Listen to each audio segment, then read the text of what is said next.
சக்தி போட்டோவே தான். யார் போட்டிருக்காங்க?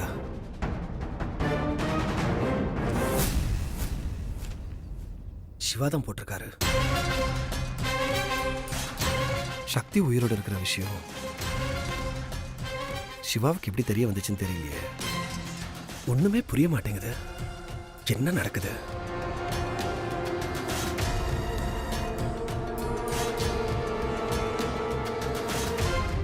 இப்ப என்ன பண்றது? பேசாம சிவாக்கே ஃபோன் பண்ணி கேட்டுடலாமா? இது வேற ஏதாவது பிரச்சனையா இருந்து நாம கால் பண்ணி பிரச்சனை ஆயிட போகுது. எக்காரணத்தை கொண்டும் சக்தி லைஃப்ல ப்ராப்ளமே வரக்கூடாது.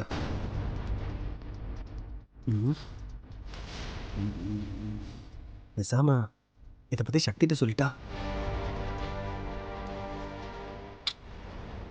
அவ இதை எப்படி எடுத்துப்பான்னு தெரியல. இப்ப என்ன பண்றது?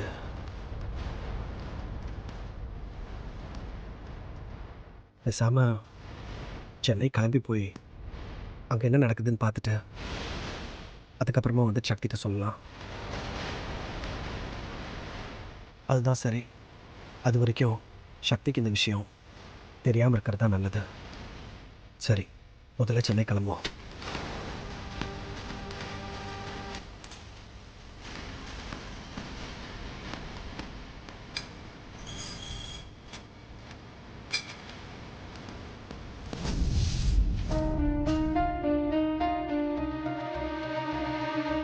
எனக்கு என்னமோ அந்த இன்ஸ்பெக்டர் சக்தியை தேடி கண்டுபிடிச்சு தருவாருன்னே தோணலை. வேற ஏதாவது தான் செய்யணும். என்ன செய்யலாம்? யாருக்கிட்ட சக்தியை கண்டுபிடிச்சு தர சொல்லி கேட்கலாம்?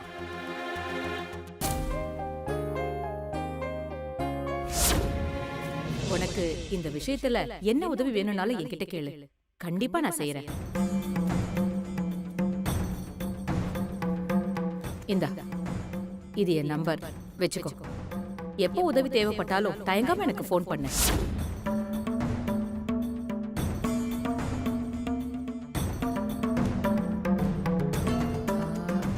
இன்னும் கொஞ்சம் வெயிட்டா இருக்கிற மாதிரி தாலி காமிங்களேன். சரிங்க மேடம். ஒரு நிமிஷம்.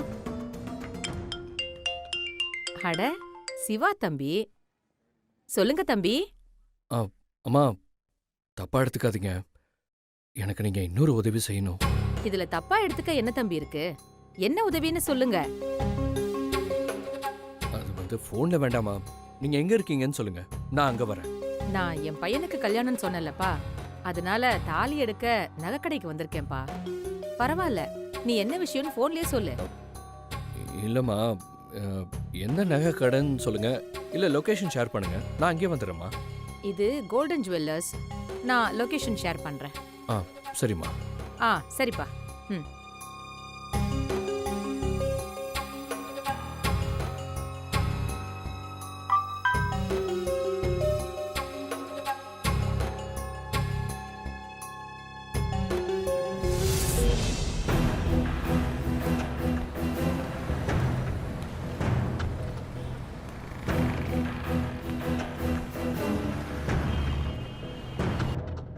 இது நல்லா இருக்குங்க. இத பேக் பண்ணிடுங்க. சரிங்க மேடம்.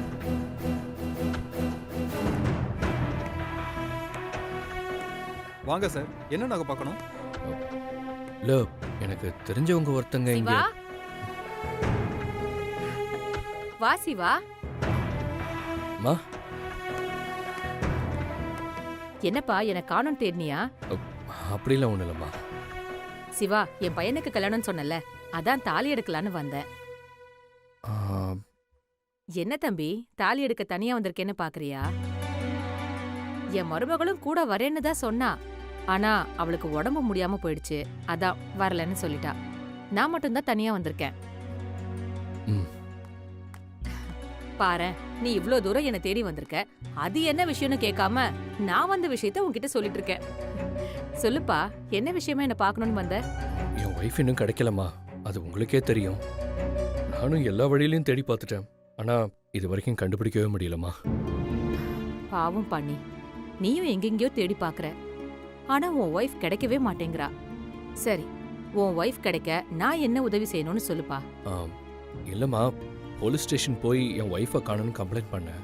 நல்ல விஷயம் தானே, அவங்க சீக்கிரம் கண்டுபிடிச்சு கொடுத்துருவாங்களே. இல்லைம்மா, அங்கே எந்த ரெஸ்பான்ஸுமே இல்லைம்மா. அப்புறம் அதான் உங்களுக்கு யாராவது மேலதிகாரி தெரியுமான்னு கேட்கலான்னு வந்தேம்மா. மேலதிகாரி?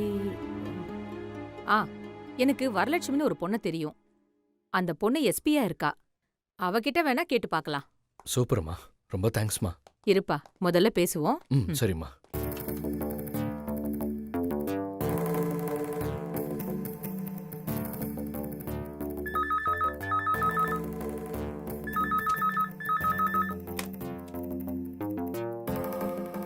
ஹலோ. நான் லக்ஷ்மி பேசுறேம்மா. சொல்லுங்கம்மா, எப்படி இருக்கீங்க?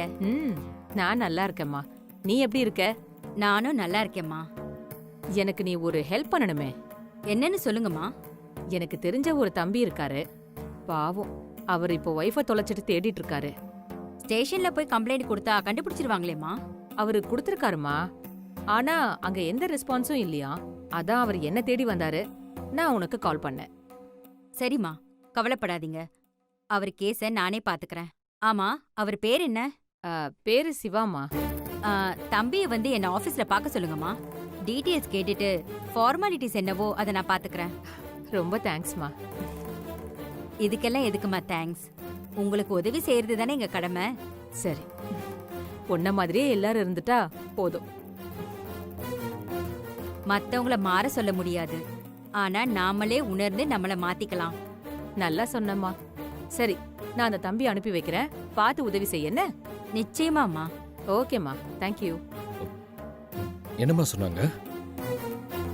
எஸ்பி ஆஃபீஸ்க்கு உன்னை வர சொன்னாங்கப்பா. அவங்க உனக்கு கண்டிப்பா உதவி செய்யறேன்னு சொல்லிருக்காங்க. ரொம்ப நேர்மையான பொண்ணு. நிச்சயமா உன் ஒய்ஃப் கிடைச்சிடுவா. நீ நம்பிக்கையோட போயிட்டு வா. உங்க வார்த்தை எனக்கு ரொம்ப ஆறுதலா இருக்குமா. சரிப்பா, நீ இங்கே இரு, நான் போய் பில் போட்டுட்டு வந்துடுறேன். சரிம்மா.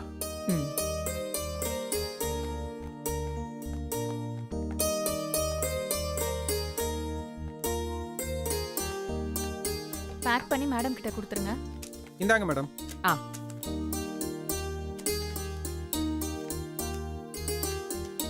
இந்தாங்க.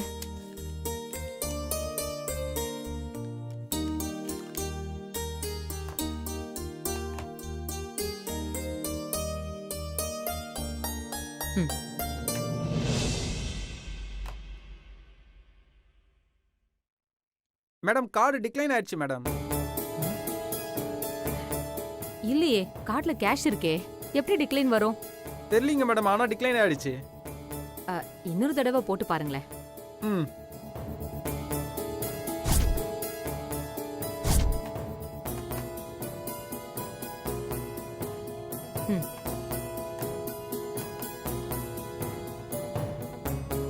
மேடம், இப்பவும் டிக்ளைன் ஆயிடுச்சு மேடம்.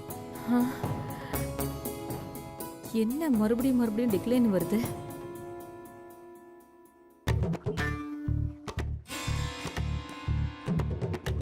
கார்டுல கேஷ் இருக்குமே. மா, என்னாச்சுமா? ஒண்ணும் இல்ல, கார்டுல கேஷ் இருக்கு, ஆனா டிக்ளைன் வருதான். ஒருவேளை பேங்க் நெட்வொர்க் இஷ்யூவா கூட இருக்கும். நான் கொடுக்குறேம்மா. வேணாம், என்கிட்ட இன்னொரு கார்டு இருக்கு, நானே கொடுக்குறேன். இந்தாங்க, இதுல பாருங்க.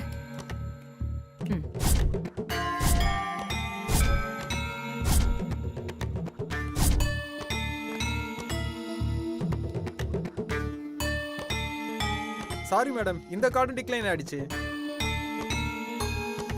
என்னங்க, எந்த கார்டு கொடுத்தாலும் டிக்ளைன் சொன்னா என்ன அர்த்தம்? நாங்க என்ன மேடம் பண்றது?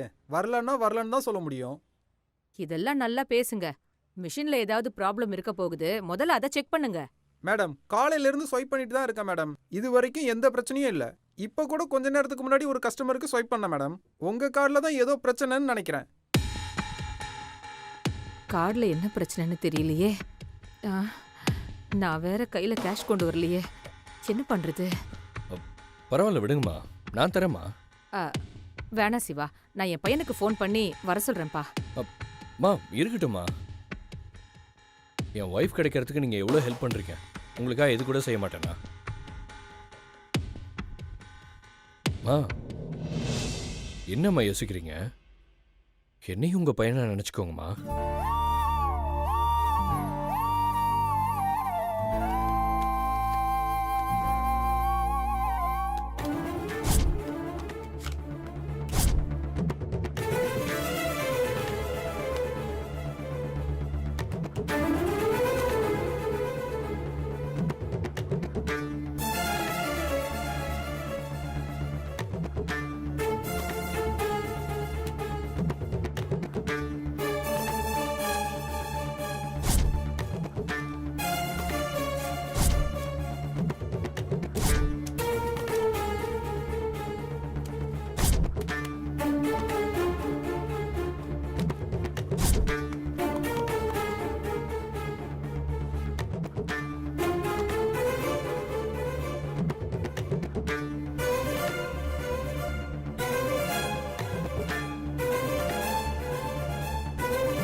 கடவுளே, நல்ல காரியத்துக்காக தாலி எடுத்து கொடுக்குறேன். அதே மாதிரி என் ஒய்ஃபும் கிடைக்கணும் கடவுளே.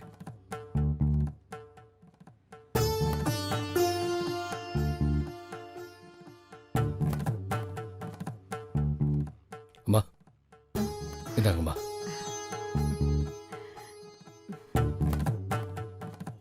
ரொம்ப தேங்க்ஸ்ப்பா. இருக்கட்டும்மா. சரிப்பா, உனக்கு டைம் ஆயிடுச்சு. எஸ்பி ஆஃபீஸ்க்கு போய் அந்த பொண்ணை பாரு. ஏதாவது தேவைன்னா எனக்கு கால் பண்ணு. சரிங்கம்மா, நான் வரேம்மா. சரிப்பா.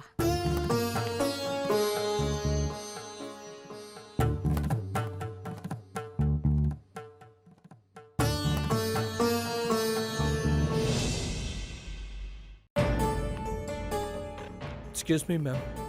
S, come in. நீங்க மேம், நான் லக்ஷ்மி அம்மா சொன்னாங்களே, சிவா. உட்காருங்க. மிஸ்டர் சிவா, நீங்க ரேடியோல பேசினதை நான் கேட்டேன். Heart touching speech. உங்க லவ் ஸ்டோரி கேட்டு அவங்க கண்ணெல்லாம் கலங்க வச்சிருக்கும். கவலைப்படாதீங்க, உங்க ஒய்ஃப் சக்தியை கண்டுபிடிச்சு தர வேண்டியது என் பொறுப்பு. அவங்க போட்டோ ஏதாவது கொண்டு வந்திருக்கீங்களா? இருக்கு ma'am.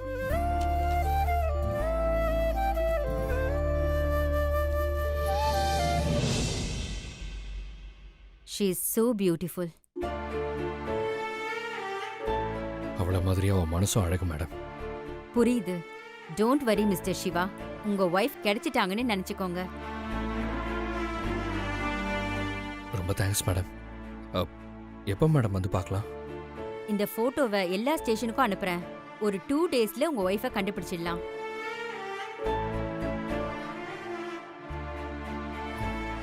Madam. Siva, don't worry. உங்க ஒய்ஃபை வித்தின் 2 டேஸ்ல கண்டுபிடிக்க வேண்டியது என் பொறுப்பு. ஓகே? Okay madam. இப்போதான் மேம் எனக்கு ஒரு நம்பிக்கையே வருது. ரொம்ப தேங்க்ஸ் மேம். என்னோட போலீஸ் வாழ்க்கையில பொண்டாட்டி அடிச்சு கொன்னவன், அவ தொல்லை தாங்காம ஓடி போனவன், பொண்டாட்டி இருக்கும்போதே இன்னொரு பொண்ணோட தொடர்புல இருக்கிறவன், இப்படியெல்லாம் தான் நான் பார்த்திருக்கேன். தடவையா பொண்டாட்டிய தேடி அலையறவரை இப்பதான் பாக்குறேன். அதுவும் இத்தனை வருஷமா கல்யாணம் கூட பண்ணிக்காம உங்க ஒய்ஃப்காக வாழ்றீங்க பாத்தீங்களா? You are a great person Shiva. அந்த அளவுக்கு சக்தி நல்லவ மேடம். ஓகே சிவா, நான் தகவல் சொல்றேன். உங்க ஃபோன் நம்பர் கொடுத்துட்டு போறீங்களா? நோட் பண்ணிக்கோங்க மேடம். 9865614813. சிவா, போலீஸ் ஸ்டேஷன்ல கம்ப்ளைண்ட் கொடுத்திருந்தேன். சரியா ரெஸ்பான்ஸ் பண்ணலன்னு லக்ஷ்மி அம்மா கிட்ட சொல்லிருந்தீங்கல்ல, அது எந்த ஸ்டேஷன்? அது எந்த ஸ்டேஷன்னு தெரியல மேடம். நீங்க எந்த ஏரியால இருக்கீங்க? ஜனதா மந்திர் மேடம். ஓ, ஓகே, நீங்க கிளம்புங்க, நான் பாத்துக்கிறேன். Thank you madam.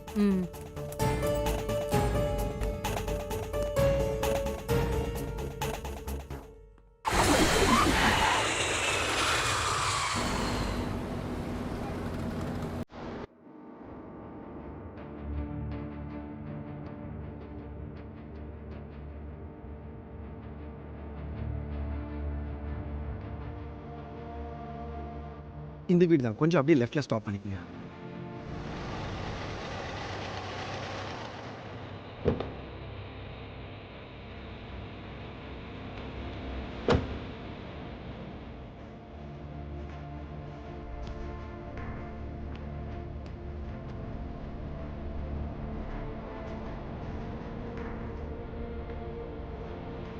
Excuse me.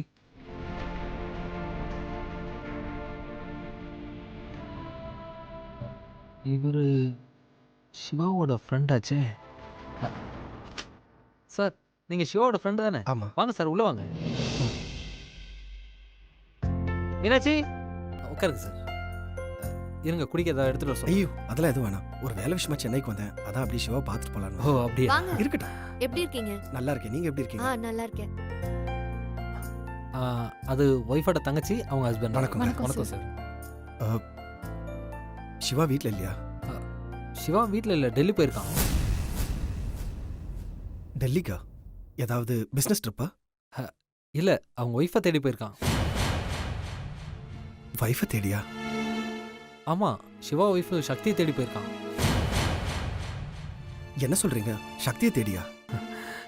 நீங்கள் என்ன கேட்க வரீங்கன்னு புரியுது. சக்தி தான் செத்து போயிட்டாலே, அவளை எப்படி தேடி போயிருக்க முடியும் தானே? ஆமாம், சக்தி தான் செத்து போயிட்டாங்களே. இல்லை, சக்தி இன்னும் சாகலை. நாங்களும் செத்துட்டதா தான் இத்தனை வருஷமாக நினச்சிட்டு இருந்தோம்.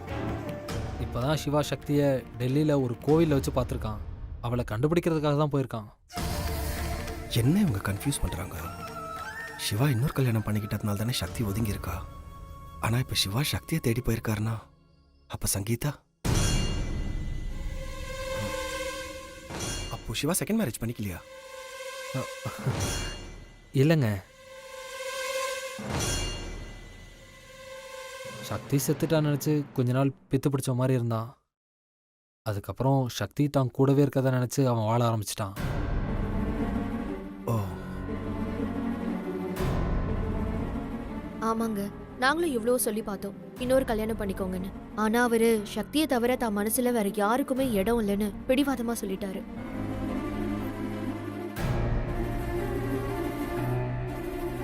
கேட்குறேன்னு தப்பா எடுத்துக்காதீங்க. அப்போ சிவாக்கும் சங்கீதாக்கும் கல்யாணம் ஆயிடுச்சுன்னு ஒரு நியூஸ் வந்துச்சு.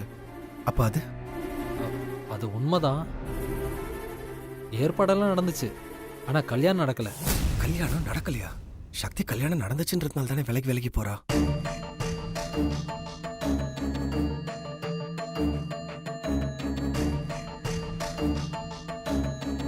நீங்கள் ஏன் இவ்வளோ ஷாக் ஆகுறீங்க?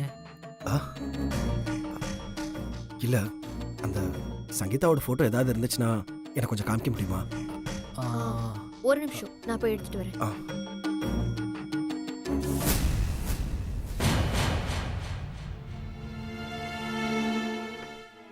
இந்தாங்க.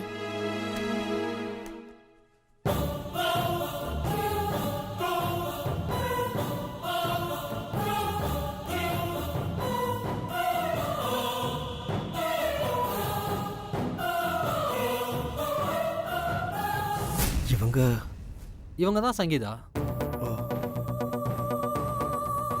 நான் லாஸ்ட் டைம் வரும்போது ஒருத்தங்க இங்க வந்தாங்களே, அவங்க? அவங்க பேரும் சக்தி தான். அவங்க ஹெல்ப் கேட்டு வந்தாங்கன்னு சிவா ஹெல்ப் பண்ணாரு. அப்போ அவங்களுக்கும் சிவாவுக்கும் ஃப்ரெண்ட்ஷிப் தான். அப்ப எங்கேயோ தப்பு நடந்திருக்கு. அது முதல்ல கண்டுபிடிக்கணும்.